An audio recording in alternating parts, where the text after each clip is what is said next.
L'ospedale di Cittadella, sempre più all'avanguardia in linea con le procedure sanitarie europee, si punta alla domiciliarità. Al nosocomio dell'Alta, infatti, sono state consegnate 2 nuovissime apparecchiature per eseguire radiografie digitali direttamente a casa dei pazienti, una spesa che si aggira sui 150.000 euro.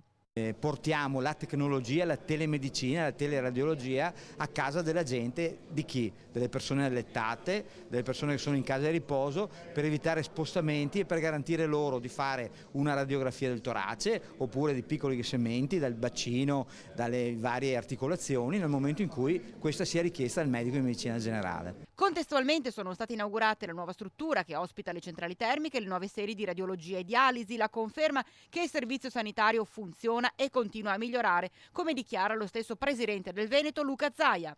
Questi macchinari, le TAC, la nuova risonanza che arriverà qui a Cittadella e il fatto che comunque noi investiamo nelle tecnologie. Il Veneto ha i robot di chirurgia per la chirurgia addominale e tutto quello che è avanguardia, perché noi dobbiamo costantemente e quotidianamente tenere aggiornati i nostri ospedali rispetto al tema tecnologico. Tra l'altro l'ULSS 15 sappiamo è stata definita la migliore d'Italia. È che adesso che succede? Vedremo quale sarà la miglior soluzione che ne verrà fuori rispetto a tutta questa legge che prevede l'azienda zero, l'ULSS provinciale e molto altro ancora.